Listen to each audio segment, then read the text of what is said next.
Hello everyone, I am Donar, and this is Rise of Nations Extended Edition. This is going to be my new solo Let's Play without Donar. And if you don't know what Rise of Nations is, it is a RTS strategy game that recently got a brand new release. I'm gonna play Conquer the World as... I'll do it as the Germans. Start campaign, and you'll be able to see the world map when this is done loading. I'll just pause until then. Alright, so this is the world map at the start of the game. Close out of that. So I am here, this little blob. Now with this army you start out with, I can attack any of these territories, and that's where it's actually a real-time strategy. So I'm going to start out and invade the Dutch, or maybe, yeah, the Alps, they're better. So I hit start, see when this is done loading.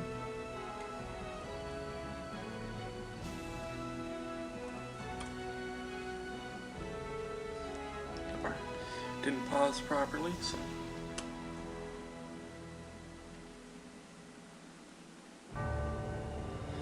Alright, so you start out on this game mode. This isn't how it usually starts, but this is War Party.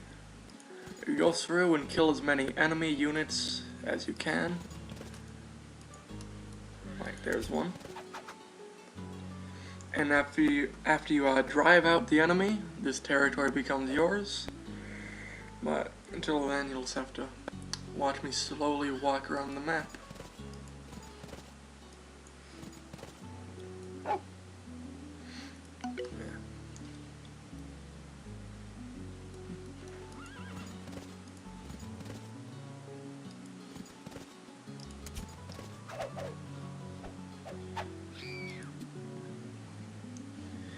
So, yeah, this part's just a bit boring, but shouldn't last too long.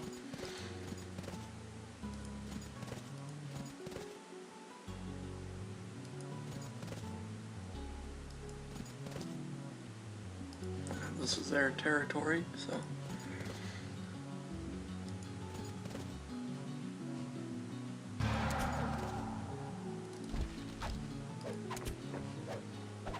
We may encounter their army, and if we do, I might fail.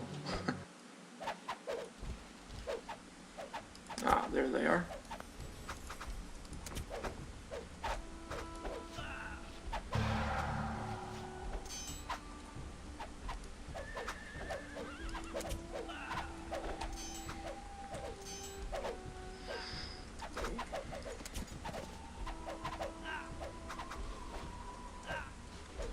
Losing a lot of men, but I seem to be winning. Alright, that's good.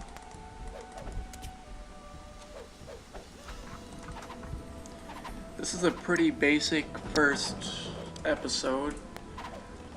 If anyone has any questions about the game, I'll answer them in the next episode for everyone, if there is an everyone.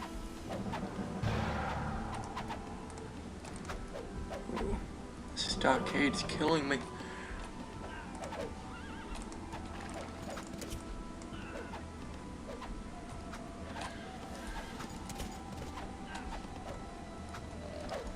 I'm gonna have to pull out just...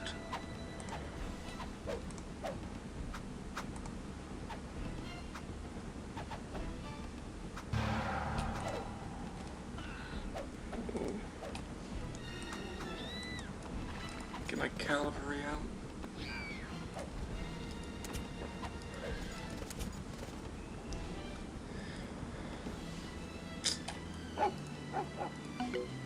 At some point during the mission, you get a little event that spawns friendly troops at one end of the map, so kinda gonna have to wait for that.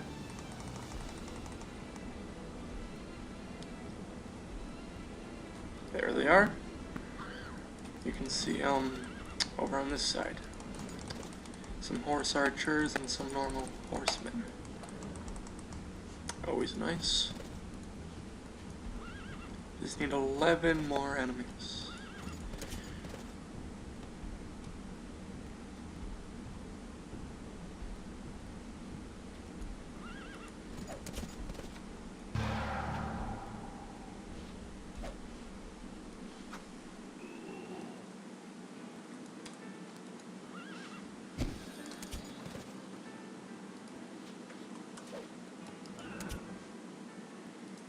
Let's ignore those guys.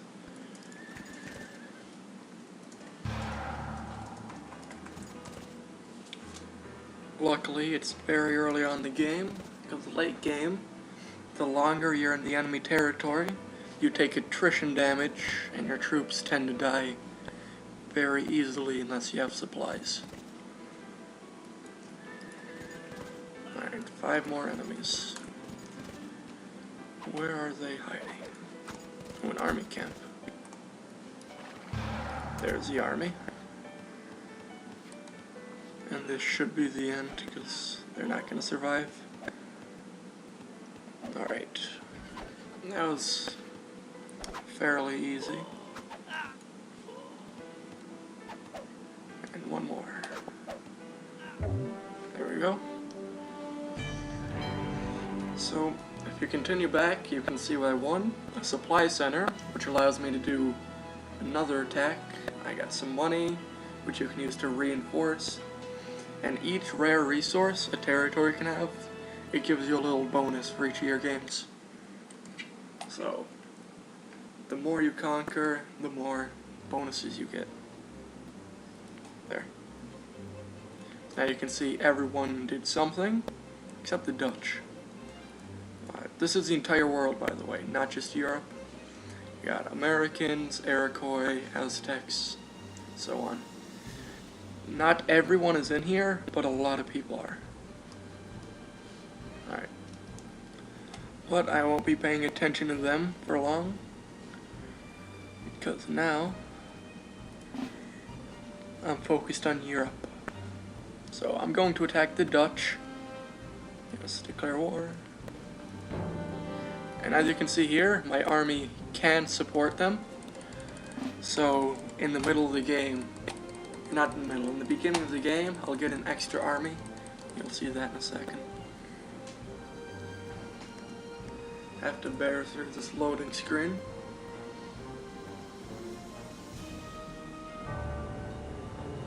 Alright, begin. So this is the actual game, not just what you saw earlier. So you start out with a little village, and there's all these resources. I'll talk about those in a little bit. But you start out with a few farms and a woodcutter's camp. They're both very useful, and food lets you build more citizens and all that. And then technology up here, they each do something. Military allow you to support more units. Civic allows more cities. Commerce allows you, well, eventually, as you start gathering more resources, you'll be gathering as much as you can on your commerce limit, which is this little number up here. And you have to research commerce to be able to get more. And science allows you to get buildings that help out production. I usually start with military and build troops. So after this, I tend to try and rush pretty early on, so I don't have to prolong a game. And these can go on for a while. They actually have to put a 90 time limit on. But this game doesn't just take place in this early era. It takes place in the future, Renaissance, all that. But you won't be able to see that until much later.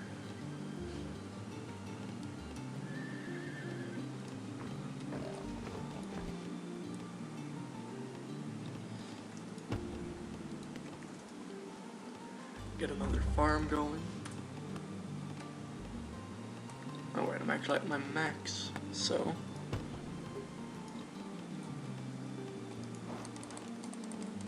you gather. Should build another city when I can. And what I'm gonna build now is a Senate, which allows you to establish a government. Each government has their own unique unit that can help your standing army.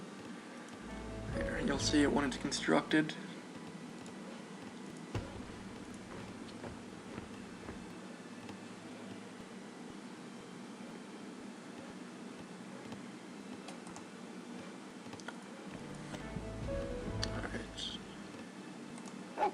forgot about my scout. Pretty soon I should be getting that extra army. Alright, here it is. You can either go down the monarchy path, which can eventually lead to socialism. There's the reinforcements. Alright, back to this. You can go down here, and it gives you a general who provides a line of sight. You get more bonuses when you conquer a city, and it also counts as a supply, which is what these things are for. So all around, I usually lean towards the monarchy path. The Republican path allows you to get like more resources and all that. So there's a clear difference. And universities allow you to study and get these later technologies. Okay.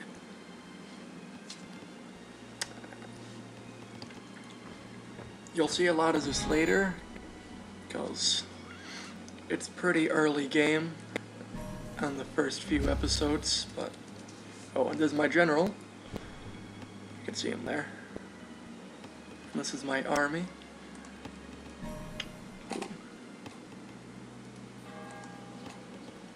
Alright, well...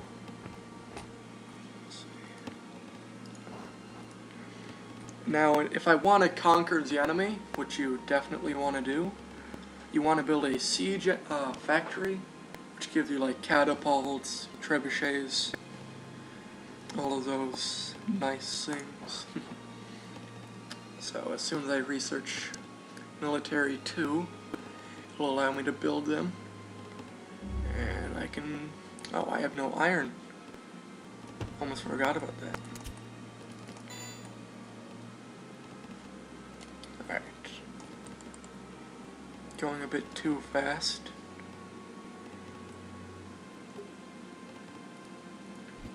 There you are. You can see all the resources over here. You got food, wood, metal, gold, and then knowledge.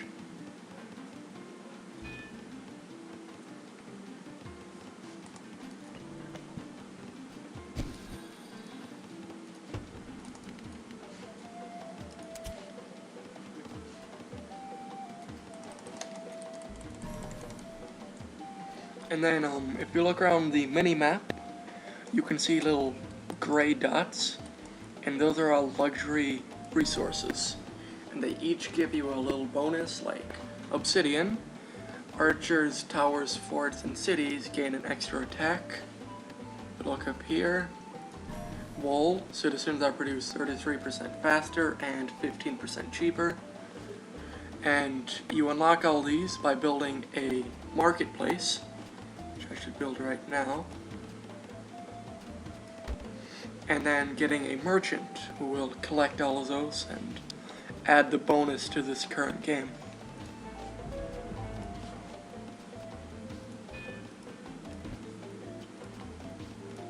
Build that siege factory I was talking about.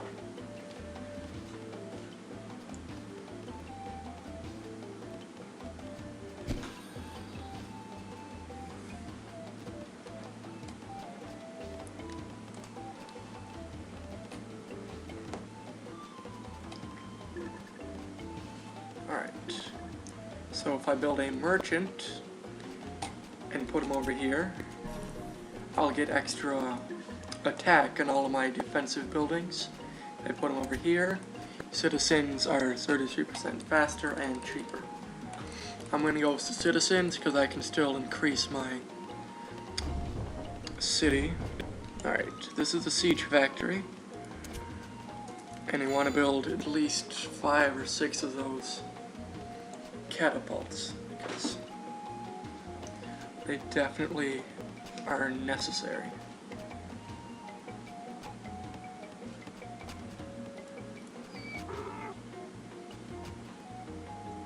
Alright, well, I'm going to stop this episode here. Thank you for watching, and come back for part 2.